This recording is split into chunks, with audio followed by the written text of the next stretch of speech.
Homeopathy में बीमारी को अलग से अहमियत नहीं दी जाती, तो इसलिए वह इस बात में अधिक रुचि नहीं लेती कि आपको होने वाले किडनी स्टोन की केमिकल कंपोजिशन क्या है। होम्योपैथी की अधिक रुचि इस बारे में है कि आपको वो कौन सी समस्याएं थी आपके व्यक्तित्व में जिनके कारण आपको किडनी स्टोन हुआ, और किन दवाइयों का सहारा लेकर वह किडनी स्टोन आपके भीतर से निकाला जा सकता है। और सबसे अंत में और सबसे महत्वपूर्ण, होम्योपैथी के सामने यह प्रश्न आता है कि ऐसा क्या किया जाए कि आपको दोबारा उस तरह की समस्याओं का सामना ना करना पड़े। तो किडनी स्टोन से मुक्ति के लिए होम्योपैथी जिन प्रमुख दवाइयों का प्रयोग करती है उनके नाम हैं बर्बरिस वुल्गारिस, पैंथेरिस, sarsaparilla, lycopodium, nux vomica, belladonna, argentum nitricum, nitricum acidum and sepia. पहली दवाई जिसका, पहली होम्योपैथिक औषधि जिसका हम इस बारे में अध्ययन करेंगे वह बर्बरिस वुल्गारिस है। और बर्बरिस का इतना प्रयोग होम्योपैथी में किया गया है कि लोगों ने इसे एक डिफॉल्ट मेडिसिन के नाम से जानना शुरू कर दिया है किडनी स्टोन की प्रॉब्लम्स के लिए। और किडनी स्टोन की समस्या का नाम आते ही जानकार भी और वो लोग भी जो होम्योपैथी के विशेष छात्र नहीं रहे हैं, वे लोग भी बर्बरिस का इस्तेमाल करना शुरू कर देते हैं। और बर्बरिस उनको निराश नहीं करती। जिस व्यक्ति को बर्बरिस की आवश्यकता होती है उसके भूख और प्यास के सिम्टम्स लगातार बदलते रहते हैं। कभी उसको भूख ज्यादा लगती है, कभी भूख कम लगती है, कभी प्यास ज्यादा लगती है, कभी प्यास कम लगती है। और बर्बरिस अकेली ऐसी औषधि है होम्योपैथी में जो किडनी स्टोन के लिए और आपके गाल स्टोन्स के लिए, दोनों के लिए समान रूप से प्रभावशाली होती है। बर्बरिस के पेशेंट को लगता है कि जैसे सिर के चारों तरफ एक टाइट बैंड बांध दिया गया हो, जैसा एनाकार्डियम ओरिएंटाले के पेशेंट को लगता है सिर के चारों तरफ एक टाइट बैंड का अनुभव होता है। खाना खाने से पहले मितली का अनुभव होता है और पेट में जलन होती है, बार बार यूरिनेशन की इच्छा होती है और ऐसा लगता है कि यूरिनेशन के बाद भी जैसे कुछ बचा रह गया हो। यूरिनेशन के बाद थाइज में और कमर के निचले हिस्से में दर्द का अनुभव होता है। पूरे जेनिटल एरिया में दर्द और टीस जैसी एक फीलिंग बची रहती है। और इस दवाई का हमेशा मदर टिंचर ही प्रयोग में किया जाता है क्योंकि मदर टिंचर इसमें सबसे अधिक प्रभावशाली होता है। दूसरी दवाई जो किडनी स्टोन्स के लिए प्रयोग की जाती है वह है कैंथेरिस। इस व्यक्ति की पूरी भोजन नली में, पूरी डाइजेस्टिव कैनाल में एक इन्फ्लेमेशन रहता है, दर्द बना रहता है और छोटा मोटा हेमरेज भी लगातार होता रहता है, खून निकलता रहता है। लगातार यूरिनेशन की इच्छा रहती है, कॉफी पीने से पेट खराब होने की शिकायत रहती है। कैंथेरिस के पेशेंट को देखने से लगता है जैसे उसकी आंखें बहुत चमकीली सी हैं और वो आपको घूर रहा हो। कैंथेरिस के पेशेंट को गले से नीचे कुछ भी गर्म पीने में बड़ी समस्या होती है। यूरिन के बाहर आने में बहुत जलन महसूस होती है और यूरिन देखने में बहुत गाढ़ा और रेशेदार नजर आता है। जेनिटल्स में इरेक्शन रहता है, बहुत कमजोरी रहती है, आवाज बहुत धीमी होती है, छाती में टीस जैसा अनुभव होता है, चेहरा नीला पड़ जाता है और दर्द का अनुभव होता है। पैरों के तलवों में बहुत जलन रहती है और चलना फिरना थोड़ा सा दूभर हो जाता है। लोग कैंथेरिस के पेशेंट होते हैं उनको जेनिटल एरिया में आमतौर से दाद, खाज, खुजली इस जैसे लक्षण भी प्रकट होते रहते हैं। किडनी स्टोन्स के लिए प्रयोग की जाने वाली अगली दवाई है सर्सापारिडा। इसमें बहुत तेज डिप्रेशन बना रहता है, पेशेंट को दिमागी थकान बनी रहती है, सिर के आधे भाग में दर्द होता है और खासतौर से दाएं आधे भाग में दर्द होता है और यह दर्द सिर के दाएं भाग से लेकर पीछे यहाँ ऑक्सीपट तक चला जाता है, सिर के पिछले हिस्से तक चला जाता है। चेहरे पर, ऊपरी होंठों पर, खोपड़ी में जगह जगह छोटी छोटी फुंसियां निकली रहती हैं, मुंह में छाले और सलाइवा बहुत ज्यादा बनता है, यूरिनेशन बार बार होता है। कैंथेरिस में जैसे यूरिनेशन के पहले दर्द होता था, सर्सापारिडा में यूरिनेशन के बाद दर्द होता है। कई बार बैठे होने पर अपने आप यूरिन डिस्चार्ज हो जाता है। यूरिन क्वांटिटी में बहुत ज्यादा होता है और उसका रंग गाढ़ा पीला होता है, बदबूदार होता है और राइट किडनी में बहुत तेज दर्द महसूस होता है। सर्सापारिडा के पेशेंट को हमेशा किडनी स्टोन खिसकता हुआ महसूस होता है, जैसे कि वह अपना स्थान बदल रहा हो, एक जगह से दूसरी जगह पर खिसक रहा हो। ब्लैडर स्टोन्स के लिए यह एक बहुत महत्वपूर्ण दवाई है। इसके पेशेंट को हाथों पर, उंगलियों में दाद या एक्जिमा जैसा कुछ स्किन सिम्टम्स भी नजर आता है। किडनी स्टोन्स के लिए अगली दवाई हमारे पास लाइकोपोडियम है, और लाइकोपोडियम को तो आप बहुत रोगों के बारे में उसके बारे में सुन चुके हैं। लाइकोपोडियम पेशेंट को अकेला रहने में डर लगता है, नितांत अकेला रहने में डर लगता है, लेकिन यदि घर के दूसरे हिस्से में कोई है तो वह शांति अनुभव करेगा।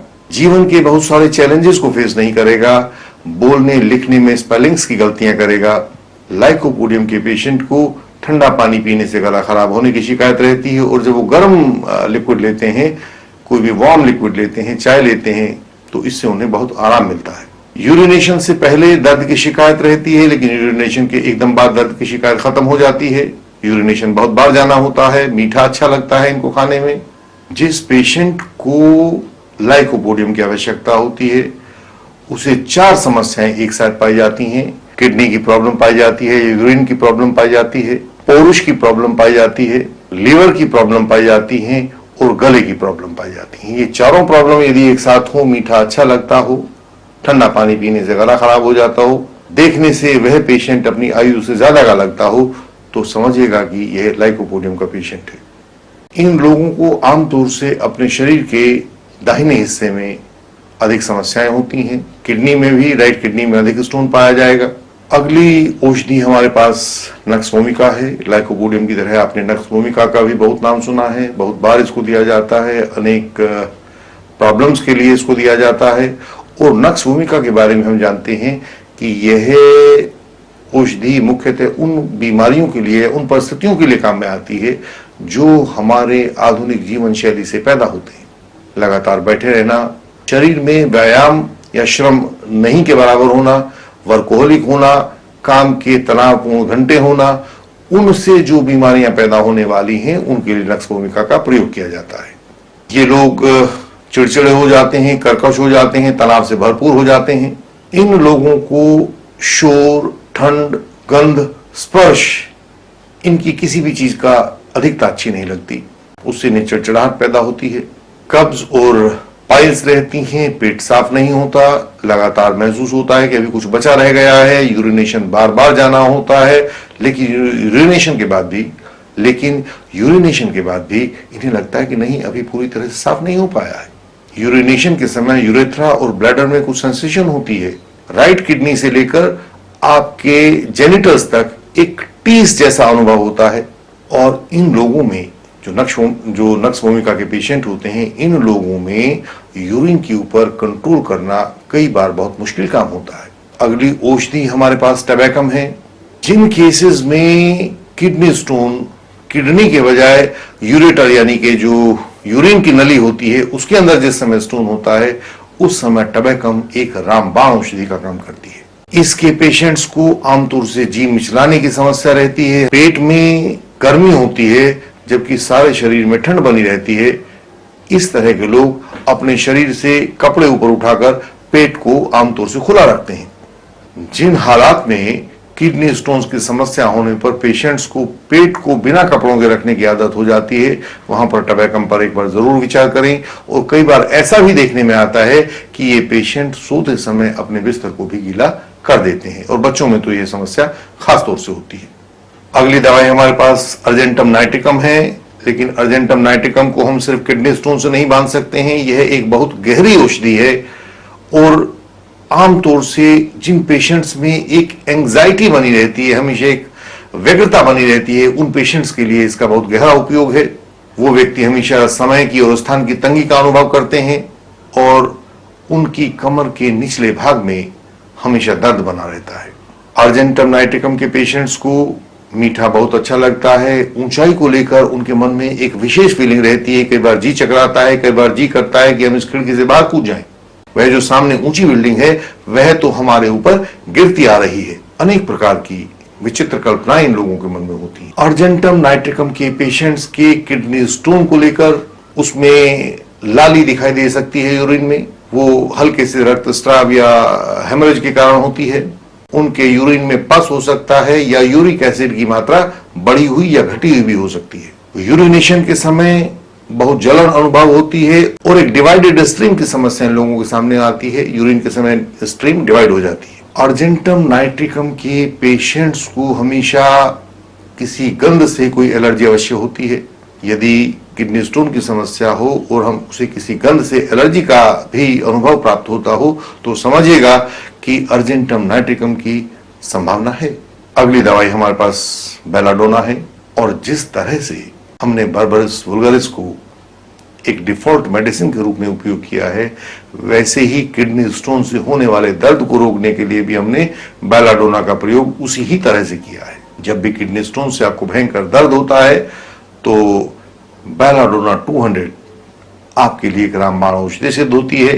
अगर दर्द और भी ज्यादा हो तो इसको 1 ml में लिया जा सकता है। किडनी स्टोन के जिन केसेस में बेलाडोना की जरूरत होती है वहां भयंकर दर्द होता है और एकदम से दर्द होता है। यह दर्द यूरिन के रास्ते यानी कि यूरेटर में होता है और आप किडनी स्टोन को धीरे धीरे मूव करता हुआ महसूस कर सकते हैं और दर्द जैसे एकदम से शुरू होता है ऐसे ही एकदम से गायब भी हो जाता है। तो दर्द का एकदम से आना और एकदम से जाना बेलाडोना की पहचान है। बेलाडोना के पेशेंट को किसी भी किस्म का हिलना जुलना झटका बर्दाश्त नहीं होता। Jarring is intolerable for a belladonna patient.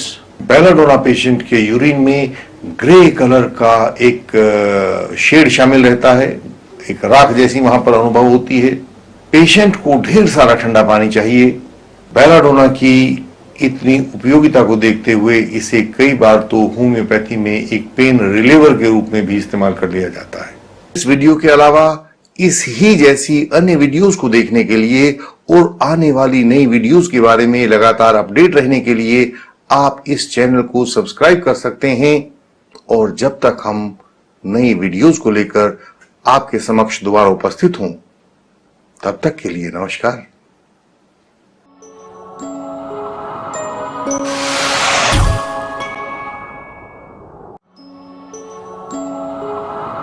you